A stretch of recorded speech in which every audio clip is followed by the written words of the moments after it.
in the far reaches of 15th century England, in a village that no longer appears on any map, the day ends not with ceremony, but with the slow, unspoken surrender to darkness. As dusk seeps into the cracks between crooked timbers, the chill of late autumn settles like a second skin. Light lingers only in streaks, faint reflections of a hearth not yet fully awakened. The cottage, built of wattle and daub, low-ceilinged and braced with age, hums with the soft creaks of its own settling. Within its modest walls, a family moves quietly, preparing not for sleep, but for survival through the hours that ask the most of the body and the least of the world. Straw rustles beneath every step, blanketing the floor in golden disarray. Its scent is everywhere, earthy, dry, faintly sweet from the last of the sun. The youngest child gathers tufts of it in a worn basket, spreading them thin but lovingly across the wooden planks where sleep will soon unfold. His sister, only a few years older, smooths the straw flat with her palms, patting it down with a rhythm she does not question. It is how she saw her grandmother do it. It is how it has always been done.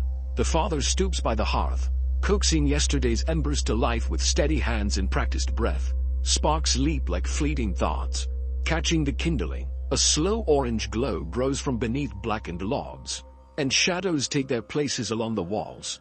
The mother moves between them all, folding, fetching, fixing. Her steps are careful, her gestures deliberate, as if the quiet might be broken by a misstep. There is no need for words. They do not speak of sleep. It simply arrives. Beds are not separate things but portions of space marked by familiarity. The family sleeps close, their bodies pressed near not out of affection, but necessity. The fire warms only so far, and the night always presses back. The parents settle first, side by side on the thickest patch of straw, worn wool cloaks beneath them, heavier furs above. The children curl near their legs, cocooned in layers of linen, rough spun and scratchy but warm. A dot finds its way to the center, circling twice before settling in a dense pile of rags and breath. Outside, the wind shifts and the trees mutter their wooden language. Inside, the sounds are softer, breath over embers, the sigh of straw beneath weight, the creak of the beam above as it remembers every winter it has endured. A single candle gutters on a shelf, its flame casting gold onto the rough surface of the wall. The shadows it paints do not dance. They listen. The father closes his eyes first, not to sleep, but to begin the long descent toward it. The transition from waking to sleeping is not immediate. It is gradual, like the cooling of the iron pot still resting near the hearth. The mother hums a few notes, not a lullaby, but something older, a tone, a shape in the air that means nothing to the mind but everything to the body. It says, "Here is rest, here is safety." The children's limbs twitch once, then go still. No one will stir for hours, except perhaps to adjust a cloak or to scratch at straw. But the stillness is not stagnant. It breathes. The cottage holds them all with the patience of things built to outlast memory. And in this silence, in this breath before dream, the night begins, not with sleep, but with surrender. And still, the world does not stop. The straw beneath them softens more than the body. It softens thought, it muffles hunger, it remembers. Bits of it catch the light and look like gold. But they are not valuable in that way. They are valuable because they remain, because they are enough. A child's heel shifts in sleep and uncovers a pebble once tucked beneath the straw, kept there not for comfort, but because it had always been there. The mother's fingers twitch as if stirring bread dough in a dream. The father exhales through his nose, and the dog snores a quiet whimper. This is not the sleep of Cain's. It is not the sleep of peace, either. It is the sleep of endurance, of bodies that must wake again before dawn to tend to embers, to milk goats, to mend boots, to carry the living day. But here, in these few hours before midnight, the cottage is a cradle. The cold is outside, and it is enough to know it's there and not in. At the far corner of the room, near the old wooden chest with the broken hinge, hangs a bundle of dried herbs tied with a strip of cloth. The cloth once belonged to the mother's mother. The herbs no longer hold scent, but they are never removed. In the belief of this house, they protect not with fragrance, but with presence, much like the straw, much like the fire that flickers, not to conquer darkness, but to remind them that they are still here. Above them, the roof whispers under the weight of wind and time. A nail loosens, a rafter groans, And somewhere in the village, another house does the same. The night links them all, not with noise or story, but with shared breath, shared hush, shared straw. And so the hour deepens, and so the family sleeps. The shadows thickened early in the winter months. By the time the last ember of daylight slipped behind the thatched roof, the village had already begun to fold into itself. Light gave way to dimness, not suddenly but like the slow closing of an old book. Page by fading page, in the cottage, built of timber, wattle, and memory, a kind of sacred hush settled in. Not silence, never silence, but the softened sounds of things unwinding. Boots thudded gently to the floor. A dog shifted in straw. The iron latch on the door gave its nightly sigh. Elric rubbed his hands together and breathed onto his fingertips, watching the vapor drift like pale ghosts in the flickering firelight. His mother adjusted the log in the hearth with an iron poker, sending a fresh snap of orange sparks into the dark corners. The scent of charred pine mingled with the damp musk of earth-packed walls and the clean scratch of straw underfoot. A bowl sat warming on a flat stone beside the fire, turnip mash and a sliver of boiled grain. Their last warm meal until sun returned. He wasn't hungry, not anymore. The heat from the hearth was not enough to fill the room, but it filled the center, and that was all that mattered. That was where they all would sleep, together, not because they wished to, but because they must.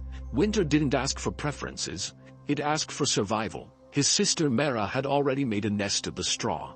Her small frame curled into a familiar shape like a sleeping fox. Their father sat nearby, boots still on, sharpening a knife with slow, habitual strokes that were more memory than necessity. A pot of ash sat ready beside the coals, waiting to be scattered before bed. It would help keep the fire alive through the night, not roaring, just breathing, like they would. Not everything in the room slept at once. The fire breathed, the walls ticked and popped with old wood adjusting to the cold. The wind whispered down the chimney and sometimes scratched at the shutters like a story begging to be told. Elric laid his blanket on top of the straw, but the ruffled stalk still poked through, reminding him that comfort was a luxury, and warmth was always earned. He slipped beneath it, pulling the coarse wool tight around his shoulders. He lay close enough to the hearth to feel the warmth on his cheeks, but not so close that a stray ember would find him. He had learned the distance. Everyone had. Across the room, his mother poured the last of the warm water into a wooden cup and handed it to Mara. It steamed gently, just enough to hold with both hands. The girl drank slowly, then pressed the cup to her lips again long after it had emptied. As if the memory of warmth could be stretched by will, the dog nosed closer and found a place beside her. It curled into itself, nose under tail, chest rising slow and steady. It had no blanket, just straw, but it didn't complain. It never had. They used to joke that the dog knew the fire's language better than they did. Elric closed his eyes and tried to count the sounds. The hiss of logs, the rustle of a sleeve, the distant hoot of an owl, the soft scrape of their father's knife, still passing slow over stone.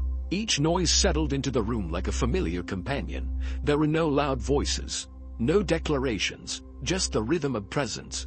Sleep, in homes like this, did not arrive as a single event. It crept, it nudged, it layered itself over bodies and thoughts until both were hushed. It began in the shoulders, then the chest, and finally the breath. And even then, one did not truly sleep until the fire accepted the night, until the wind outside slowed, until the straw stopped whispering. Elric thought of the day, the way the frost had made the well bucket stick to his hand, how the chickens had refused to leave the co-op until the sun touched the fence. He remembered the way his mother hummed a tune with no words while she rolled out bread dough, and how Mara had tried to warm her toes under the dog's belly. Small things, quiet things, the sort of memories that didn't get told, but got kept. He heard his father's weight shift, the creak of leather, and then the scrape of knife against stone ceased. A moment later, the knife was placed beside the hearth, within reach but out of the way. The ritual was complete. They were ready. One by one, they lay down. No one said good night. That wasn't how it worked. The night itself was the farewell and the promise. The fire offered the only benediction, a soft exhale of warmth. Elric tucked his hand under the blanket and curled his fingers around a sliver of straw, letting its dried texture ground him. That piece had been part of the harvest from 3 months ago. It had lined the chicken pen. Then the goat shed, and now, it lined their sleep. It had held heat, held footsteps, held memory, and now, it held them. Somewhere beyond the wall, the village lay just as still. Dozens of homes, just like this one, wrapped in breath and quiet. The people inside weren't dreaming of greatness. They were dreaming of enough warmth, enough food, enough time, and even in the dark, they shared something. Something passed between rooftops and chimneys and fields, a kind of ancient understanding. We survive by sleeping close. We endure by resting well. The fire dimmed, the air cooled, but no one stirred. The cottage didn't fall silent. It became silence, and in that silence, the night truly began. Sleep in the 1400s was never truly soft. It was not layered in feathers or linens or the hush of private chambers. It came on straw, sometimes mixed with rushes, flattened under weeks of use. It came beneath rough wool blankets, patched and mended through seasons, and in the company of others, family, animals, the steady crackle of fire that could not afford to die.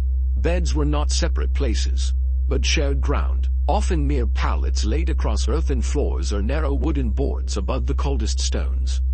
Sleep was not private, it was communal. Children curled around one another for warmth. The elderly slept closest to the hearth. Infants were wrapped in rags and tucked between adults, not out of affection alone, but because the body heat of others was the best defense against the night. Each cottage developed its own rhythm, its own configuration of limbs and breath and silence. Some families stacked blankets in corners and pulled them down at dusk. Others left them folded atop hay that had been turned by hand that morning to release the dampness. The straw beneath was always present, always carrying the scent of animals, earth, and long days. It creaked beneath weight and shifted through the night, rustling with every dream. Shoes were placed near heads, not feet. Superstition said it helped keep away spirits. A knife sometimes lay within reach, not for fear of thieves, but for rats. In many homes, a single tallow candle burned low for an hour or two before sleep took full hold. It lit the space in a way the fire could not, flickering over beams and baskets and the soft curve of a sleeping child's cheek. But when the flame was finally snuffed, the dark became total. It was a darkness thick enough to imagine sound, a darkness shaped like the inside of closed eyes. Sleep came in parts, not as a single stretch but as two halves, the first sleep and the second.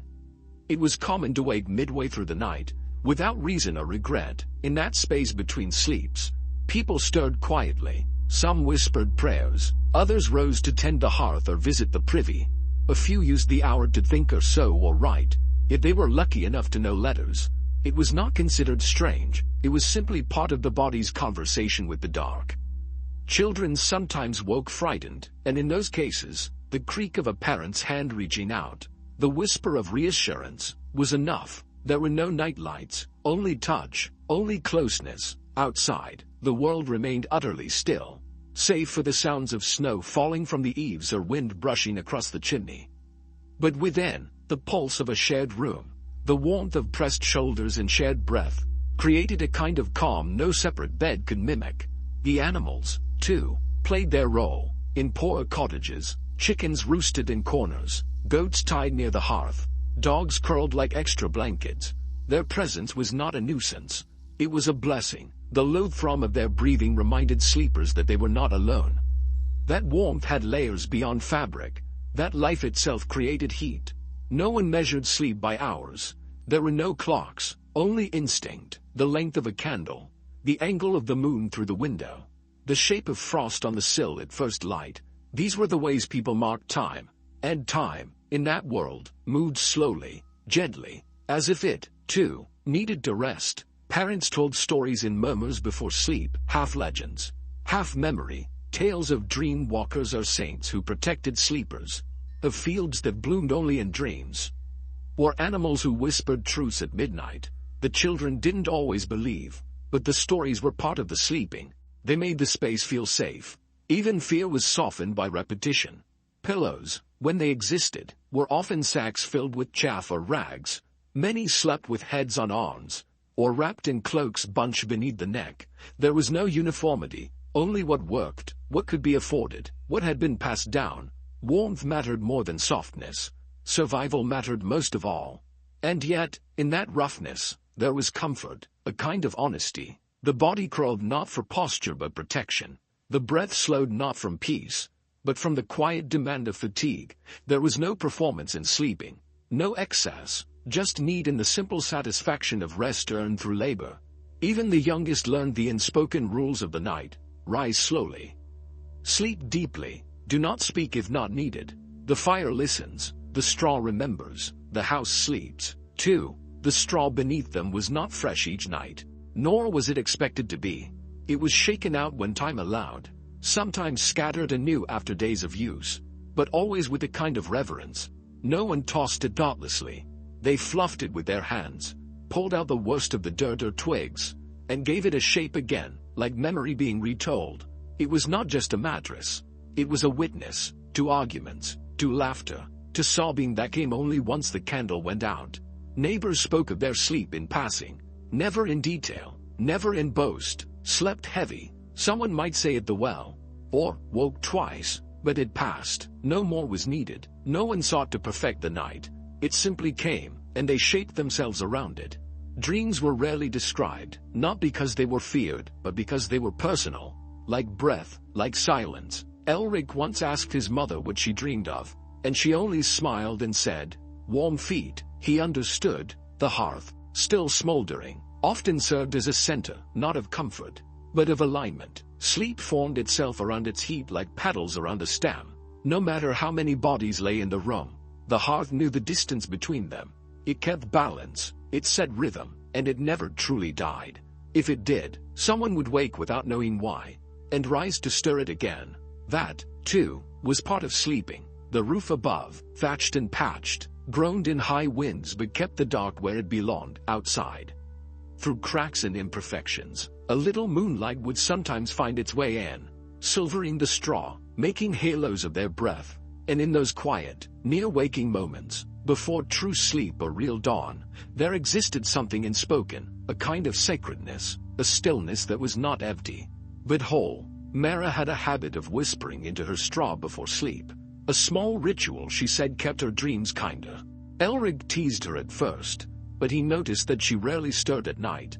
Perhaps the straw listened, perhaps it didn't, but rituals made sleep gentler, and gentleness mattered. Some homes placed straw charms above the doors or under pillows, braided twists, tied with bits of blue cloth or string. They were said to keep nightmares away, to catch bad dreams before they could settle. Whether they worked didn't matter. They were made with care, and care shaped sleep as much as fire did. Elric sometimes woke in the night and simply listened, not for anything in particular, but to hear the weight of night itself.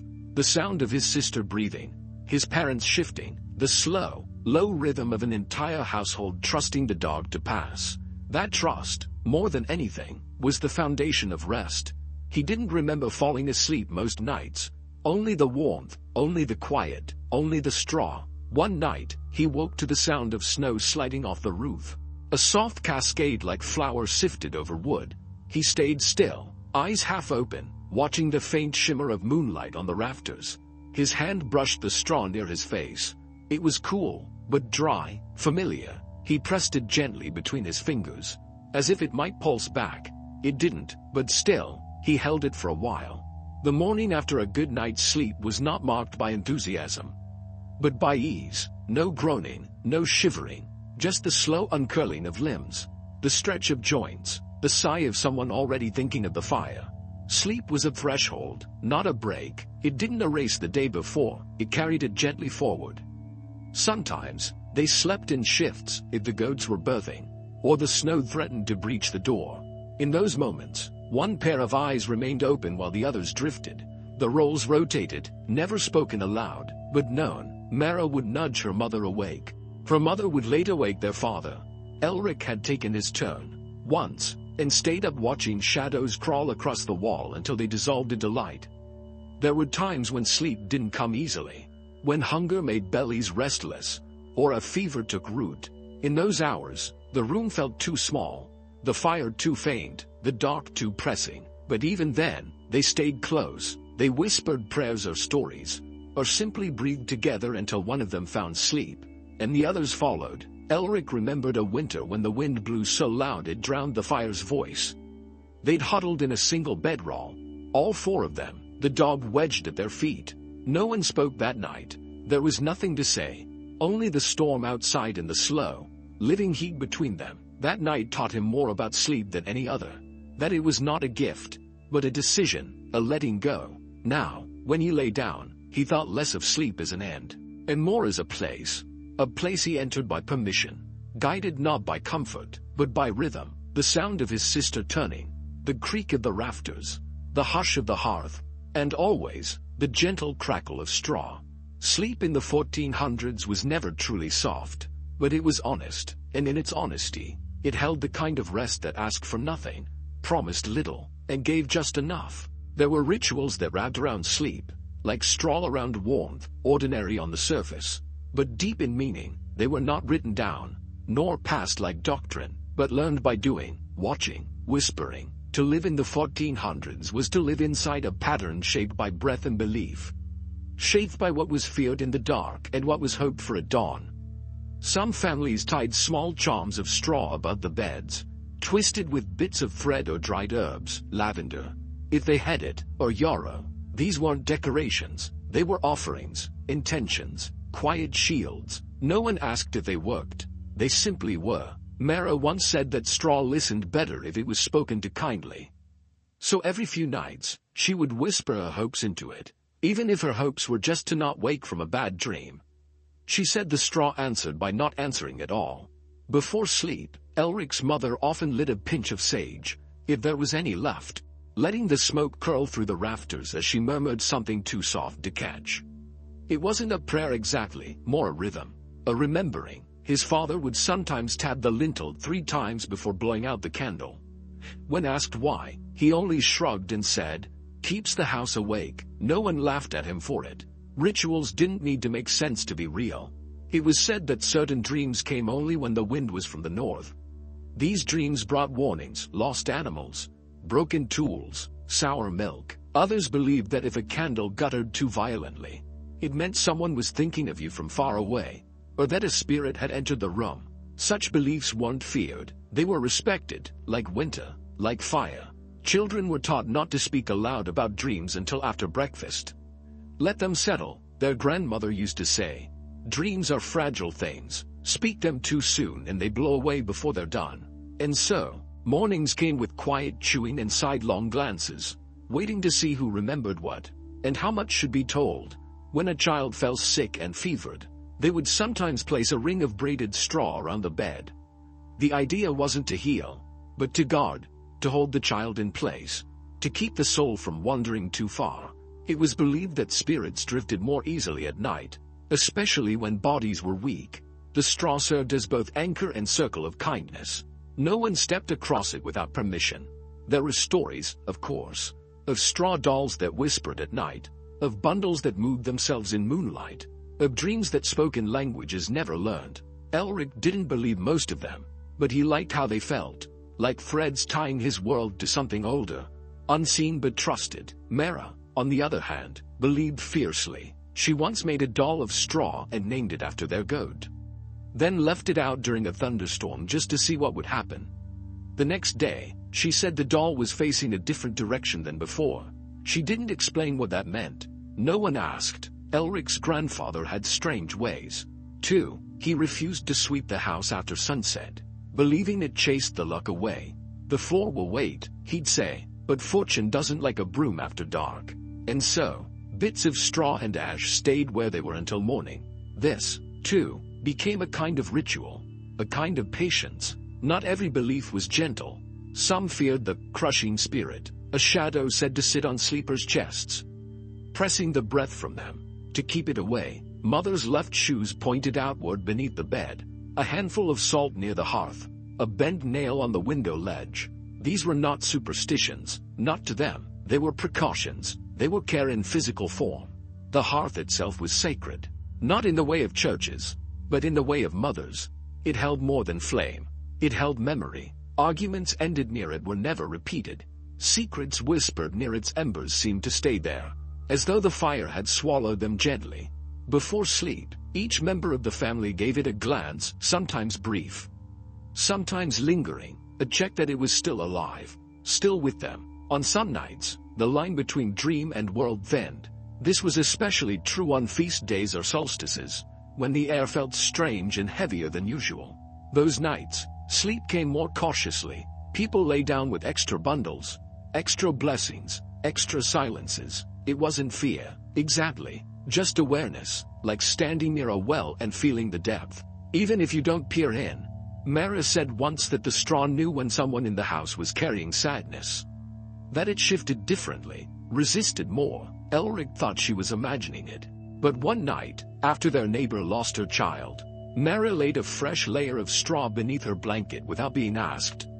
"It should be soft tonight," she said. No one argued. Stories of the old gods still lingered in the corners, not spoken aloud during the day, but whispered into straw on long nights.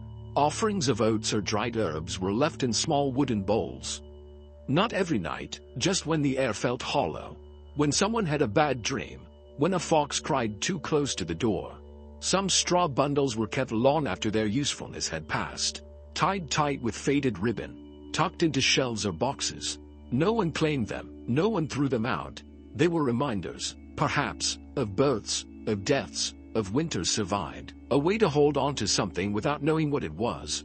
As Elric grew, he found himself picking up these habits without realizing, tapping the doorway 3 times, turning his shoes before bed, whispering that thought into the straw, not because he believed in magic, but because he believed in the people who had done these things before him. And sometimes, that was enough. The line between ritual and habit was thin, if it existed at all. What mattered wasn't explanation, what mattered was intention, and in these homes, where sleep was both sanctuary and surrender, even the smallest gesture carried weight. Elric came to understand that the act of sleeping was itself a kind of belief. That the willingness to close one's eyes in a dark and uncertain world was the most ancient ritual of all. One not taught, but inherited, one not explained, but practiced. And so, each night, the straw was adjusted, the fire checked, the charms straightened, the shoes turned, the doorway tapped, not with fear, not with superstition, but with care. Care, wrapped in ritual, ritual, wrapped in belief, and all of it wrapped in straw. Elric sometimes wondered why no one ever questioned these things. Not the bundles of dried grass tucked in corners, not the bits of string left knotted around door handles, not the silent glances passed at bedtime like folded letters. It wasn't out of fear. He realized it was out of respect. Sleep was the one moment when every soul in the house surrendered. To the cold, to the dark, to the unknowable, and in that surrender, people wanted to be surrounded by something known. Even visitors learned quickly, if they stayed the night, they were shown where the charms hung, where to lay their shoes, how to greet the hearth before turning in, not as rules, but as courtesies, like removing a hat or wiping one's feet. To sleep in another space was to join their quiet traditions, to be held by their habits. Rituals shifted with the seasons. In winter, straw was thicker beneath the beds, and people muttered more blessings under their breath.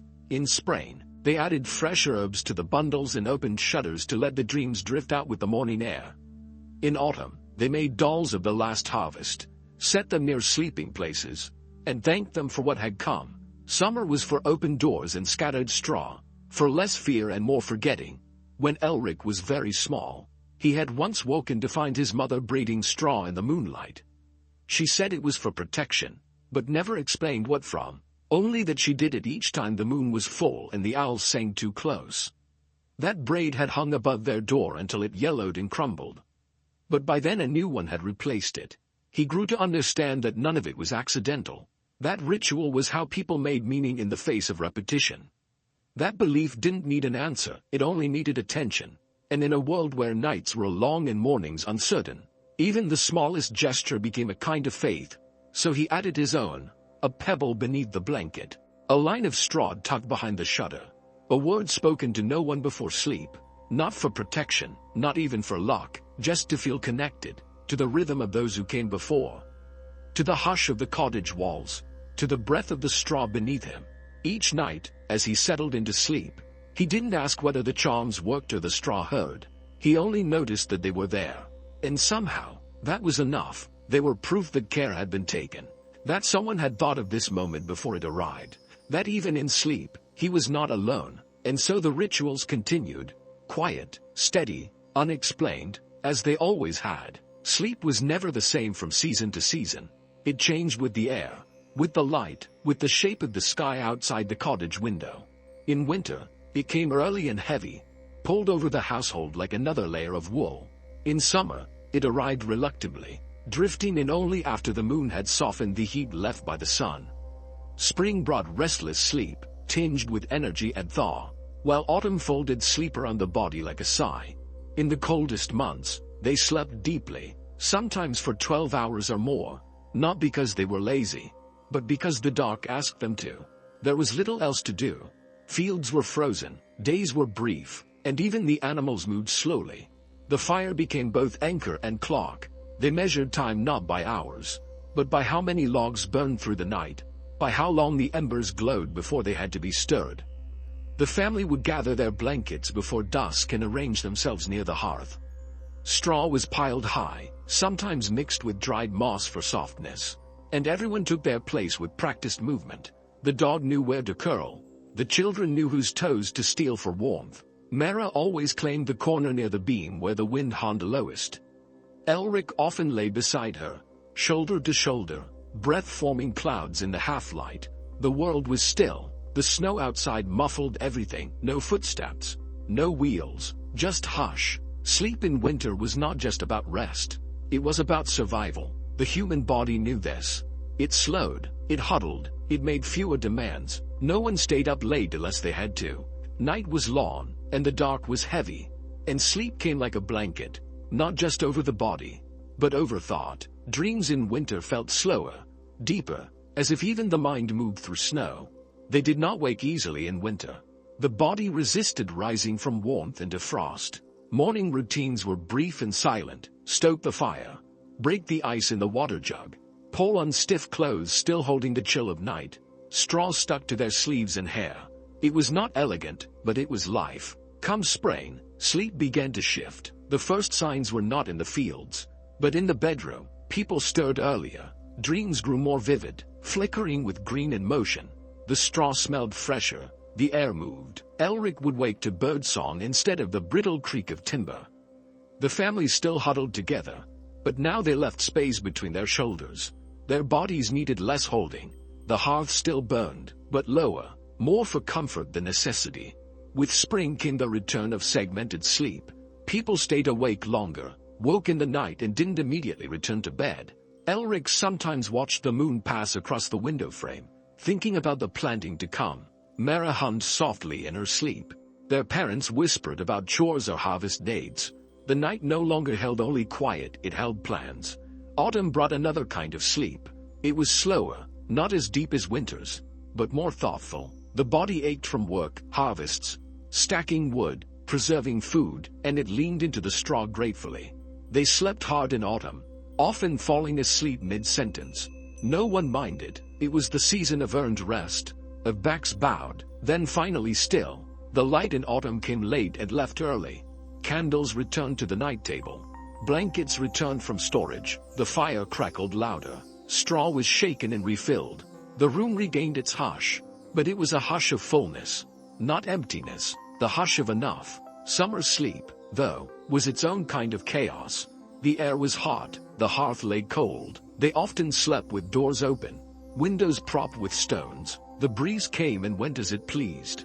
And so did sleep. People napped more, dozed in corners, slept in the afternoon shade of trees or barns. Night brought insects, heat, and restlessness. They didn't always sleep inside in summer. Elric remembered nights lying on a bed of straw outside the cottage, the stars pressing down like questions. Mara counted constellations until her voice faded. Their father warned of foxes, but still let them stay. Their mother laid a thin blanket over their legs and told them stories with her eyes closed. There was something raw about summer sleep. It was fragmented, light, sometimes not restful at all, but it held a kind of freedom. Dreams were shorter but stranger. The body moved more. One night Elric woke with his feet bare, straw in his mouth, the sky turning red with morning. Seasons taught the rhythm of rest. They taught that no single way of sleeping was right or permanent.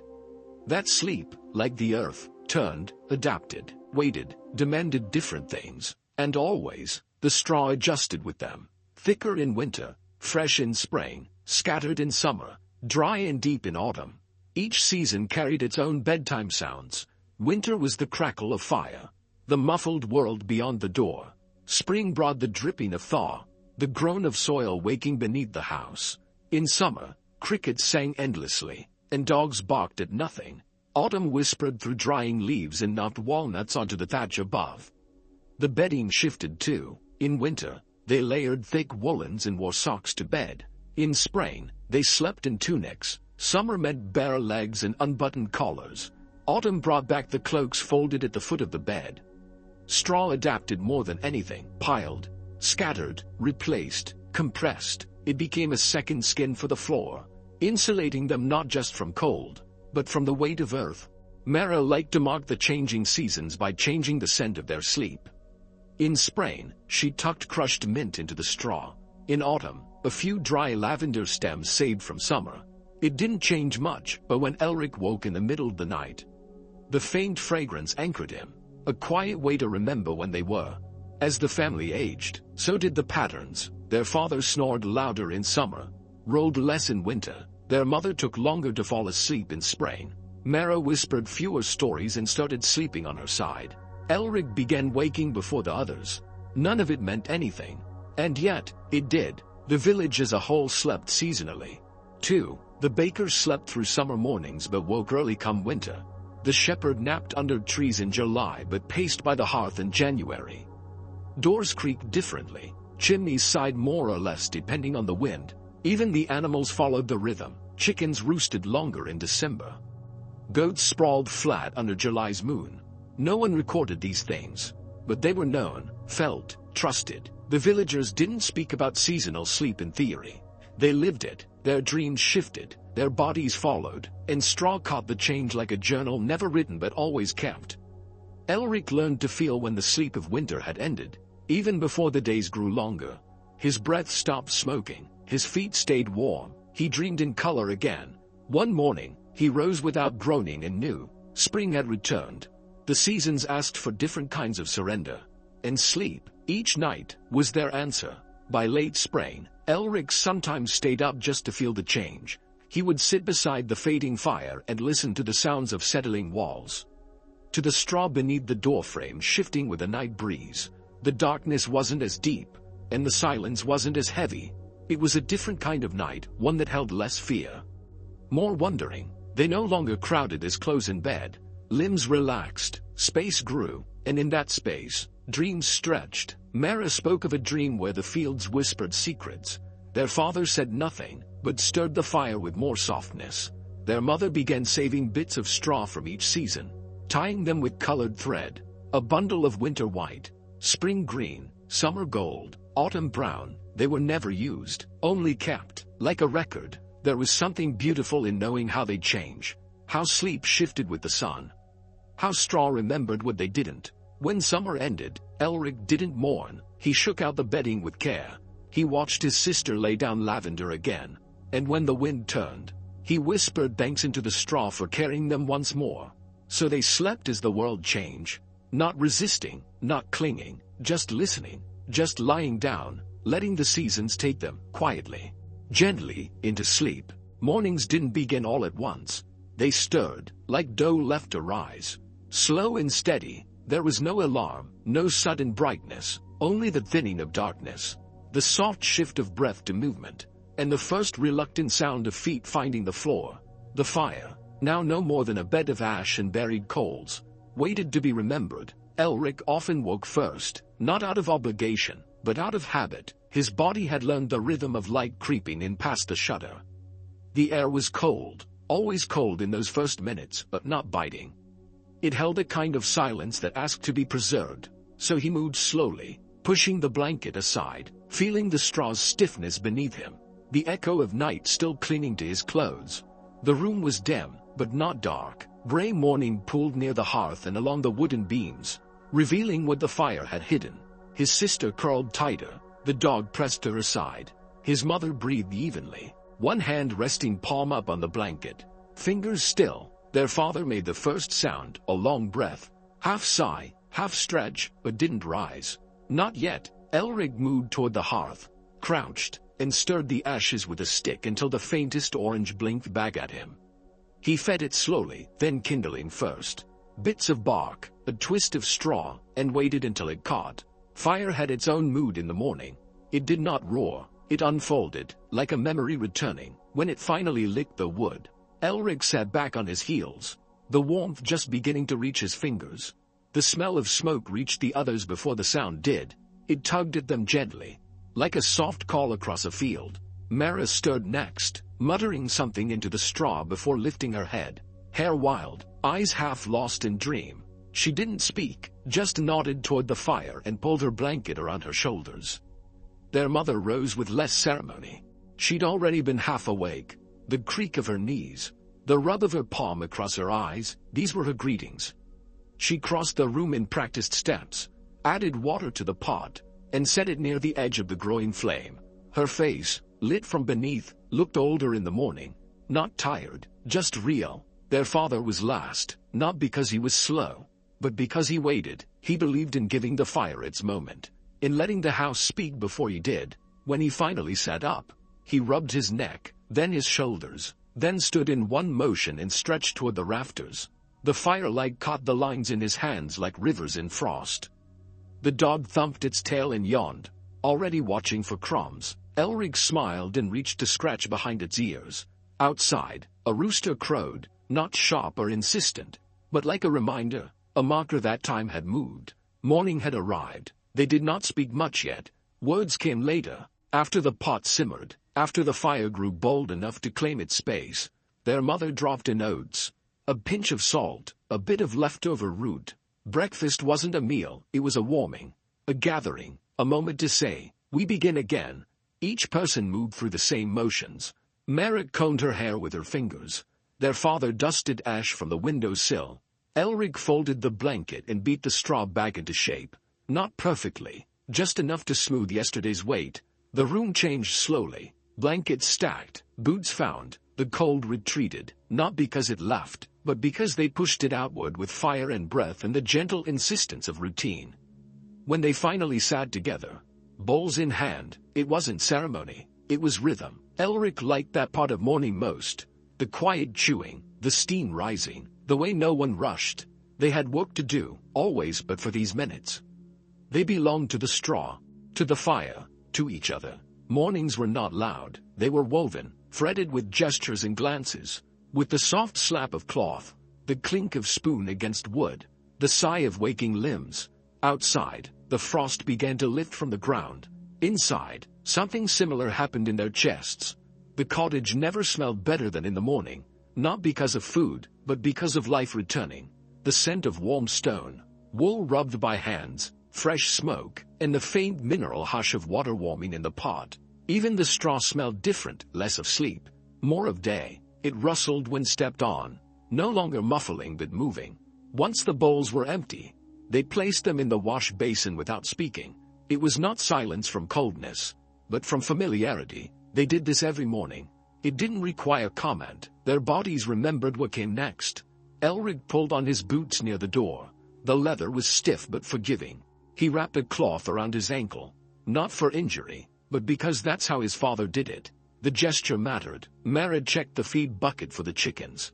Their mother added a pinch of ash to the compost pile. Their father opened the door slowly, letting in the full shape of day. Outside, the world wasn't loud either. It exhaled. The trees shimmered with frost or dew. Depending on the season, smoke drifted from other chimneys.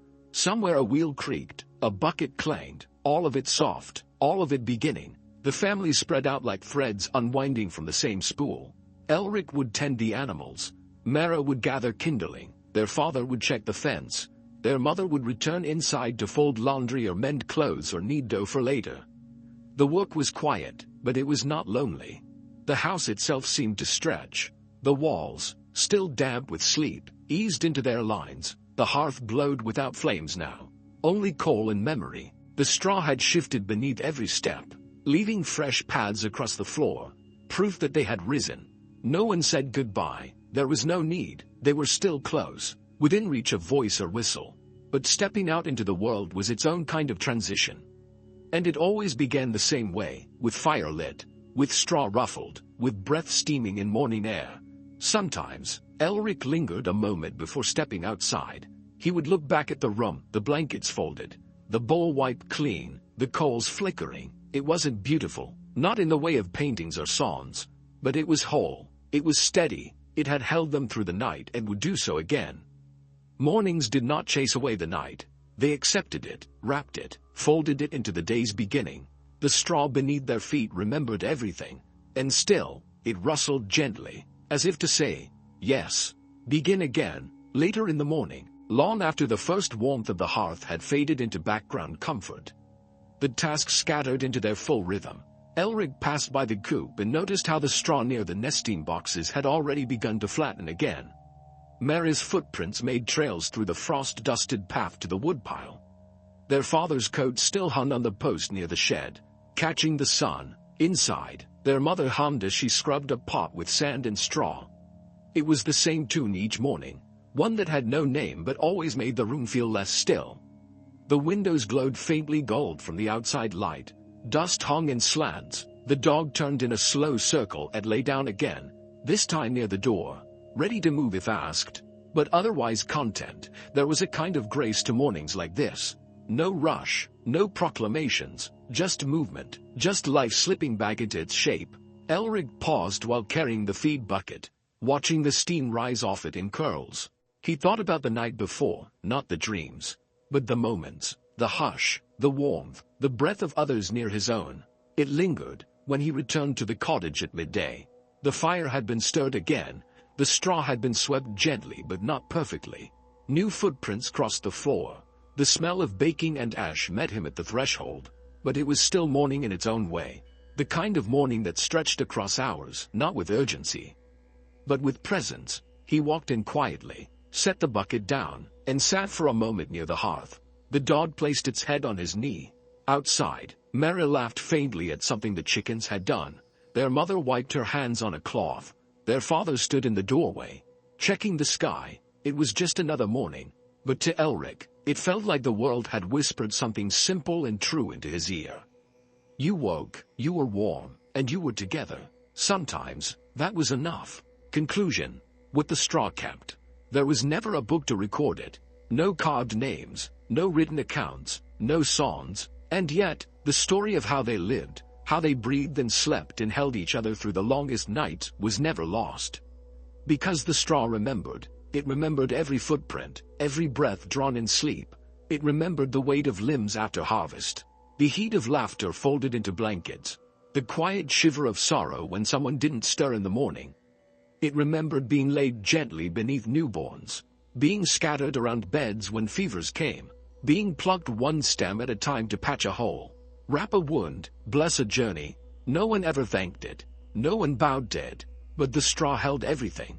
Every dream whispered into it, every story told in the half-light, every hope tucked inside a child's muttering breath. It bore witness, not with eyes, but with patience, not with memory, but with presence. Each night, when the house dimmed and the shutters closed, it waited, beneath the quilts, between the floorboards, along the beams and behind the hearth.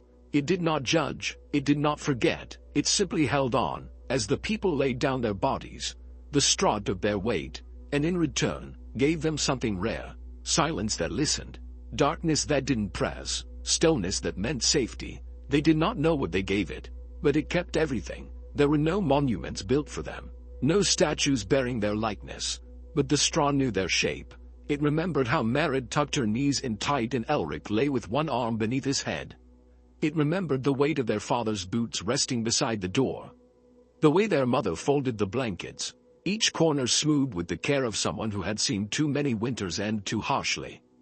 It remembered the songs hummed before sleep, not melodies for an audience, but tunes that stitched the day to its close. It remembered the small rituals: 3 knocks on the lintel, a charm tied with blue string, the hush that settled right before someone began to dream. The straw had no voice, but it didn't need one.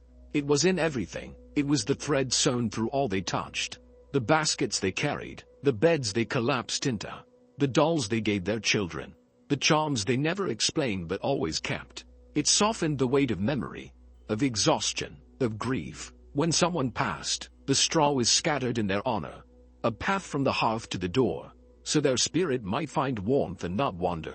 No one questioned this, it was older than questioning, a belief too deep to disturb, and when babies came into the world, their first breath was drawn cradled in straw, clean, fragrant, dry, like sunlight you could hold. They were not handed to silk or down, they were given to the same straw that had caught the tears of the old. And somehow, this made sense. Elric once asked why they didn't just sweep it all away, start fresh every season. His mother had looked at him with a quiet smile and said, "Because it still remembers how we got here." He didn't ask again. He began noticing what the straw kept: a thread from Mara's sleeve, a bit of bark from the fire, the imprint of a foot that had risen in a hurry, a forgotten feather, a sliver of bone from the soup. These weren't messes, they were records of meals shared, of laughter, of days survived. The straw beneath their feet was never entirely still. Even in sleep, it moved, subtly, gently, holding shape, giving way, making room for memory to rest beside the living. As Elric grew older, he came to trust it more, not as magic, not as something holy, but as something present, something dependable. When words failed and comfort felt too far, he would press his hand into the straw and let the silence speak back. Not with answers, but with reminder. You are not the first to feel this way, and you won't be the last. Long after stories faded, and laughter left the walls, the straw remained. Long after the fire turned to ash and even names were forgotten, the straw held on, because what they gave dead, night after night, was not noise or glory. It was something deeper, the trust of rest, the permission to soften, the right to sleep without watch. No history would write them down. No scroll would tell how Mara whispered to her dreams or how their mother warmed her hands before making breakfast. But the straw knew, and it remembered, and it did not forget. In time, others would lie down in the same place. Others would listen to the same wind, feel the same hush, hear the same distant creak of beam and rafter. And beneath them, the straw would whisper what it had always whispered. You are held, you are safe, you may rest now. Because long ago, someone breathed here, and the breath remains. Because long ago, someone dreamed here, and the dream remains. Because long ago, someone trusted this hush to carry their heart into morning. And it did, and it still does.